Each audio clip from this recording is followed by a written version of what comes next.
Doctor గారు, మరి ఈరోజు పథ్యాహారంలో దేనికి సంబంధించిన పథ్యాహారాన్ని తెలియజేయబోతున్నారు? ఇప్పుడేంటంటే అందరికీ ఉపయోగపడేలాంటిది కండ పుష్టి కోసం అంటే మజిల్ బాగా స్ట్రాంగ్‌గా ఉండడానికి ఉపయోగపడేటువంటి ఒక మంచి పథ్యాహారం తయారు చేద్దాం. హ్మ్. అంటే ఇది ఎటువంటి వాళ్ళైనా తీసుకోవచ్చు కదా? జనరల్‌గా అందరూ తీసుకునేటట్టుగానే ఇది. ఎస్పెషల్లీ ఏదైనా అనారోగ్యాల వల్ల దానివల్ల చిక్కిపోయినటువంటి వాళ్ళకి కూడా తిరిగి మళ్ళీ మజిల్ అంతా బాగా పెరగడానికి అంటే స్ట్రాంగ్ మజిల్స్ రావడానికి కండ పుష్టి అంటే అదనమాట. సో, స్ట్రాంగ్ మజిల్స్ కావాలనుకునే ఎవరైనా సరే దీన్ని వాడుకోవచ్చు.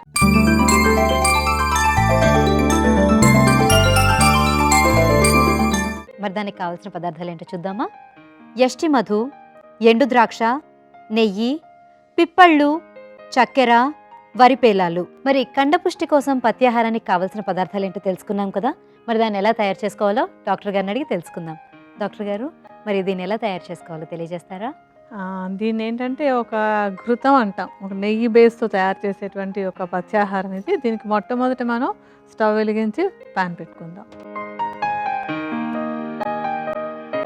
మొట్టమొదట ఏంటంటే మీరు కొలత ప్రకారం వేసుకోవాలి. ఎప్పుడు గుర్తుంటుంది కదా, 600 మిల్లీలీటర్ల నీటిని పోసుకోవాలి. మీరు లెక్క ప్రకారం పోసుకోండి, మేము మీకు సుమారుగా పోసి చూపిస్తాం.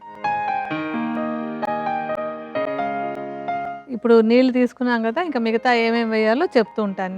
ఎస్టి మధు తీసుకోవాలి మనం ఇందులో. ఎస్టి మధు ఎందుకంటే ఒక చక్కటి రసాయనం ఇది. ఈ రసాయనం ఏమో మనకి ఈ కండ పుష్టికి చాలా బాగా ఉపయోగపడేటువంటి రసాయనాలన్నీ కూడా మా శరీరం స్ట్రాంగ్గా అవడానికి ఉపయోగపడతాయి.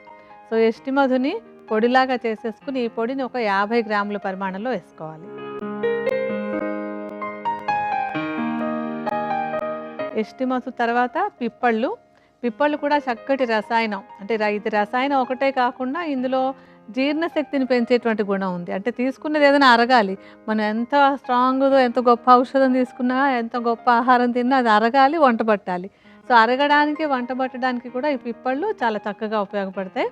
పిప్పళ్ళని కొద్దిగా నేతిలో వేయించి దాన్ని పొడిలా చేసేసుకోవాలి. ఆ పొడిని కూడా ఒక 50 గ్రాములు వేద్దాం. ఇందాక ఎస్టిమది 50 గ్రాములు వేసుకున్నాం కదా, అదేవిధంగా ఈ పిప్పళ్ళు కూడా 50 గ్రాములు.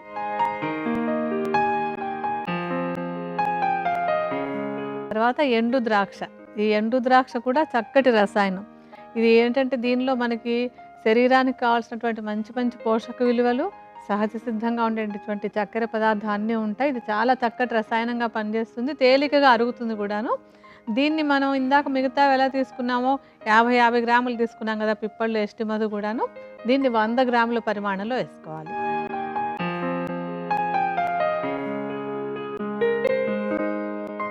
తర్వాత నెయ్యి. నెయ్యి చాలా చక్కటి పోషణ, శరీరానికి మంచి శక్తినిస్తుంది. అంటే దోషాలన్నిటిని, పిత్త దోషాన్ని దాన్ని తగ్గించి శరీరానికి బలం వచ్చేలాగా చేస్తుంది. అంటే మంచి నెయ్యి సంపాదించుకోవాలి. కల్తీ నేతులు అవి కాకుండా మంచి నెయ్యి సంపాదించుకుని దీన్ని ఇంకా రెట్టింపు, అంటే ఇందాక మనం 100 గ్రాముల ఎండు ద్రాక్ష వేసాం, ఇది 200 గ్రాముల పరిమాణంలో కలుపుకోవాలన్నమాట.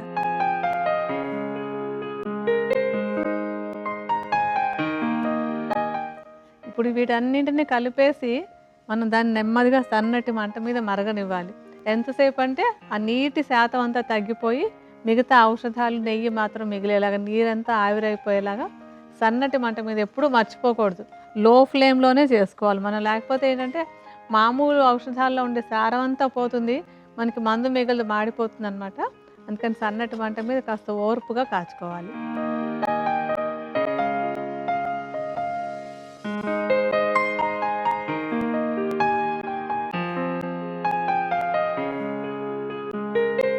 ఇప్పుడు మొత్తం నీరంతా ఆవిరైపోయి బాగా ఉడికిపోయినట్టు అయింది కదా, నెయ్యి మాత్రమే మిగిలింది. ఇప్పుడు మనం స్టవ్ ఆఫ్ చేసేసుకుందాం. ఈ స్టవ్ ఆఫ్ చేసేసుకుని ఇది ఇంకా వేడిగా ఉండగానే ఇందులో మనం ఒక 100 గ్రాముల చక్కెర కూడా కలపాలి.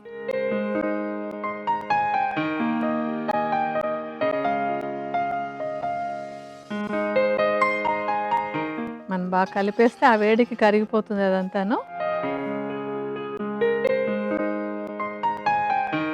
ఇప్పుడు మన పథ్యాహారం రెడీ అయిపోయింది, చూసారు కదా. దీన్ని ఒక బౌల్లోకి తీసేసుకుందాం.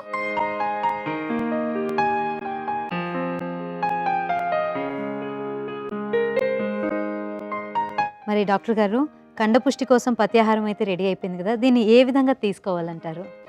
దీన్ని తీసుకోవడానికి ఏంటంటే రోజు ఒక్కసారి తీసుకోవాలి. ఒక పెద్ద చెంచాడు పరిమాణంలో మనం చేసుకున్నటువంటి పథ్యాహారాన్ని తీసుకుని దాన్ని కొంచెం పేలాల పిండితో కలుపుకొని తీసుకోవాలన్నమాట. ఇప్పుడు ఒక్కసారి అది కూడా కలుపుదాం మనం. అంటే ఈ వరి పేలాలు చాలా తేలికగా అరిగిపోతాయి. మనం తీసుకున్న పత్యాహారం కొంచెం అంత తేలిగ్గా అరగదు. ఈ 2 కలిపేసి తీసుకున్నప్పుడు అరగడం తేలిగ్గా అరిగిపోతుంది. తర్వాత కండపుష్టికి ఇది చాలా బాగా ఉపయోగపడుతుంది. కొంచెం కలుపుదాం. ఇలా చక్కగా కలిపేసుకోవడం. ఎవరైనా సరే అంటే ఒక మధుమేహంతో బాధపడే వాళ్ళు తప్ప ఇంకెవరైనా కానీ, ముఖ్యంగా ఏదో టీబీ లాంటి అనారోగ్యాలు కానీ, క్యాన్సర్ లాంటి అనారోగ్యాల్లో కానీ, శరీరం బలహీనపడేటువంటి వాళ్ళు, ఒట్టిగా కూడా కొంతమంది బలహీనంగా ఉంటూ ఉంటారు. అలాంటి వాళ్ళు అందరూ కూడా దీన్ని తయారు చేసుకొని ప్రతిరోజు ఇప్పుడు మనం చూపించిన డోస్లో తీసుకున్నట్టయితే కనుక కండపుష్టికి ఇది చాలా చక్కగా ఉపయోగపడేటువంటి మంచి పథ్యాహారం.